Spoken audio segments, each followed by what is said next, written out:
Hi, Erica. It's so nice to have you on the show. How are you doing today? I'm doing well. How are I'm you? doing just fine. And thank you for being here. And you say, yeah, like I say all the time, and it has even become an anthem. All right. I love to thank my guests for two things. Firstly, I want to thank you, Erica, and I truly mean it. All right. I want to thank you for investing in yourself. You see, you are on this platform right now because you invested in yourself. And oftentimes, I love to make reference to the amazing mango tree. You see, some months back, Erica, that was last year now, alright, I was passing by the roadside, this particular road, and just by the roadside, there's this tall, unattractive mango tree. And I use the word unattractive because it's got no mangoes on it and it looks so dry and I just walked past it. But you see, Erica, just recently when I was on that same road, something changed. This time around, I sat at the mango tree from a distance. It caught my attention pretty good. Then instantly, Erica, I got the urge to, move closer and have a good look. Then when I got so close to the mango tree, it wowed me. Why? Because now it looks so beautiful, very attractive, and it's got a lot of mangoes on it. And not just mangoes, but ripe mangoes. It caught my attention pretty good. It looks so beautiful. And I was excited staring at it. The point is the fact that you dedicated your time, energy, and resources to becoming the amazing person you are today. That alone has made it impossible for me to say nope to you. And you see, going through your profile and the amazing things that you're doing, I feel really excited because I believe our conversation is going to be valuable and insightful. So thank you so very much, Erika, for, investing in yourself. And secondly, thank you for being here. Thank you so much. I truly appreciate it. Thank Okay. you. Thank you for having this. Yeah. Okay, let's get started. You see, Erica, I am quite excited to have you on the show today for some reasons. Right. Firstly, my interest in knowledge seeking. Because I believe in order to transition from a chaotic situation to that of a beautiful one, Erica, I believe it takes the application of knowledge, quality information. And you see, ever since I discovered that light in the Hebrew means knowledge and darkness means ignorance, I've been so keen to knowledge seeking because I do not want to remain in the dark. So that's going to make our conversation today very important to me and even to the listeners. The second reason why I'm excited to have the amazing Erica on the show is for the sake of the listeners. You see, Erica, we live in an age where information is as abundant as grains of sand. We've got a lot of information flying out there. How to do this and how to do that, how to become this and how to become that. So those folks trust me for quality information. And I'm totally convinced that our conversation is not only going to be insightful, but also impactful. So for that reason, Erica, let's get started with your introduction. Talk to us about your personal or professional journey. We're just so curious right now. We want to know how you got here. Then afterwards, I've gotten some beautiful questions for you. Okay, Erica, over to you. Okay. Thank you again. So, how I got here is, I just published my first book, and the book is called A Story About Pizza. And for 15 years, I owned a marketing agency.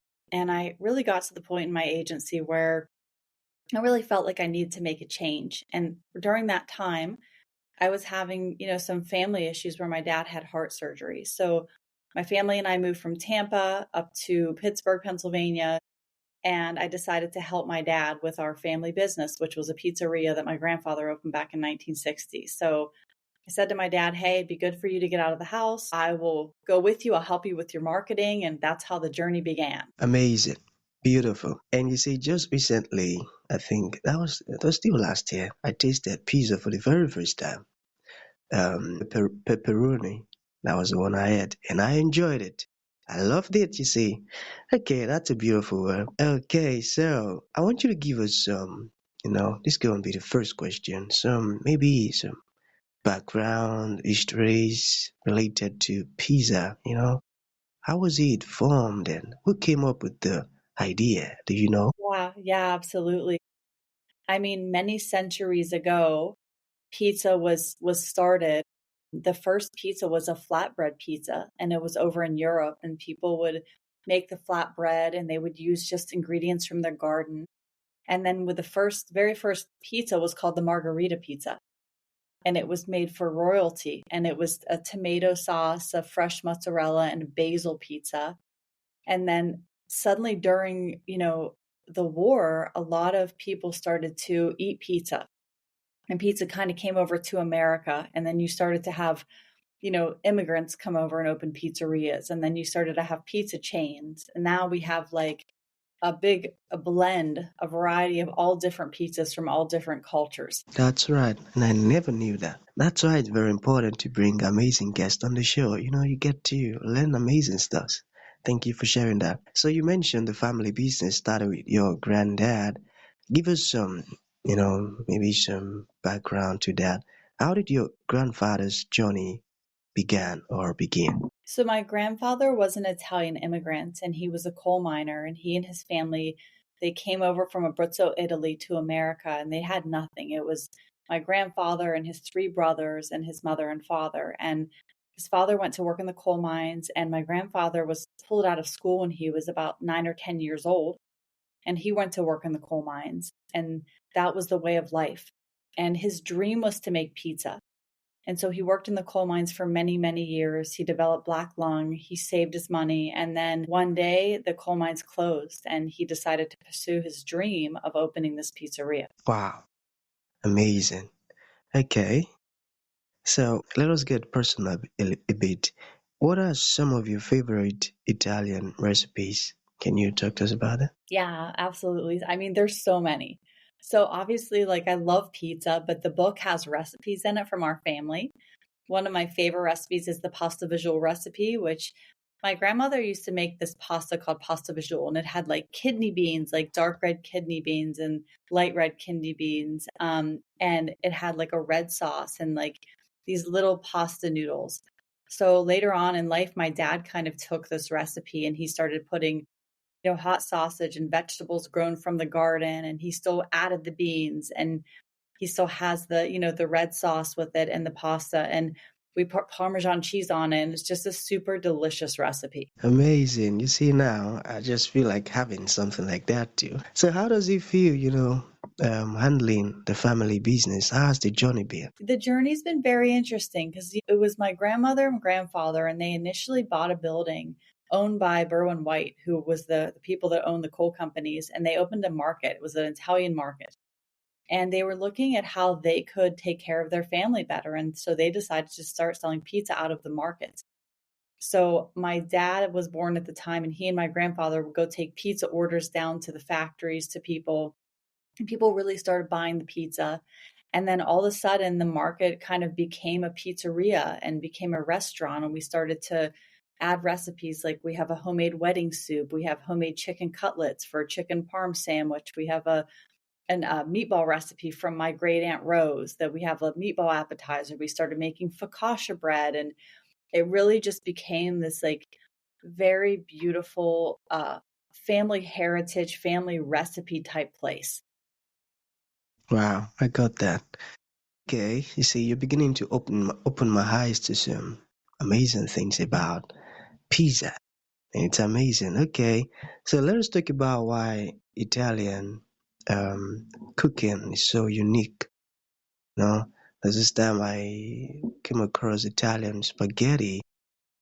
Beautiful. So why is the Italian cooking unique? Can you talk to us about it? Sure. The Italian cooking is so unique because every region in Italy is known for something different. Like, you may have regions that are known for pesto, you may have regions that are known for seafood. And a lot of people who immigrated from Italy to America brought over these traditions from their local area. And the thing with Italian cooking is it's very much about family and sharing your heritage and welcoming people and really keeping those people fed. Got that.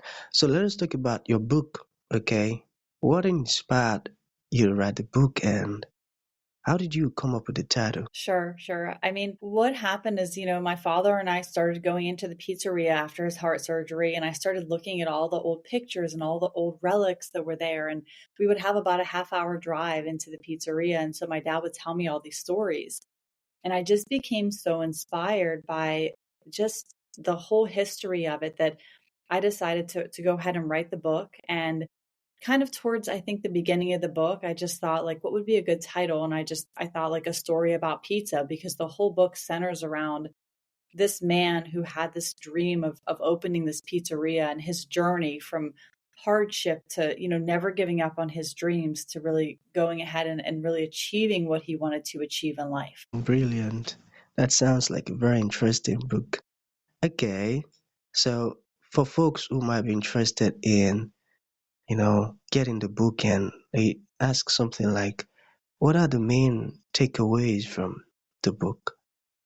What would your response be? Sure. The main takeaways from the book are family, food, a love of great food, and never giving up on your dreams, and just knowing that anything good is going to have obstacles, and anything worthwhile there's going to be things that you have to overcome. That's true. Got that too. Okay, so what are your favorite theme or themes about the Italian culture? But my favorite things about growing up Italian would be just the love of family and the loyalty, and just it was very inclusive. Like, for example, like on Christmas Eve, we would have a dinner with 80 people. And my grandparents were very much like, anyone who didn't have a place to go, they would invite them in with our family. And I really liked that. Like, I really thought that that was something that was really special. Yeah, that's right. That's a good thing to do. That's extending love to other people. And I love that too. That's a great word. Okay, we have one more to go. So, what are your upcoming projects? Would you like sharing them with us? Yeah, I'd love to share them with you. So, what I decided to do was take the Story About Pizza book and do a children's book series. And so we have the first book called Pietro's Pizza. It's coming out on National Pizza Day, which is February 9th. And it's about a little boy who immigrates from Italy to America, and how he goes on this journey of making pizza. Got that. Okay, so for folks who would like to more about you or get your book, how can that be possible? And is there any final thought you would like to share with the audience? Yeah, absolutely. So, if you go to astoryabouttpizza.com, or you go and you just search A Story About Pizza on the internet, you can find the book wherever books are sold. And as far as, final thought is just that, the books they're there for a positive, uplifting message. And that was the effect that I wanted to create with writing them. So if you're looking for a really positive, uplifting book and you love pizza, it's probably would be a good book for you. Got that. Positive, uplifting message. That's a beautiful one. And that's a great motive, you say. Not many people. Okay, then let us go there. But that's a good one. You see, I love the motive, and that's a great one. So that's going to be the end of the show. Erica, thank you for educating us about pizza and sharing this beautiful stuff with us. It means a whole lot. Thank you so very much. Thank you. Okay.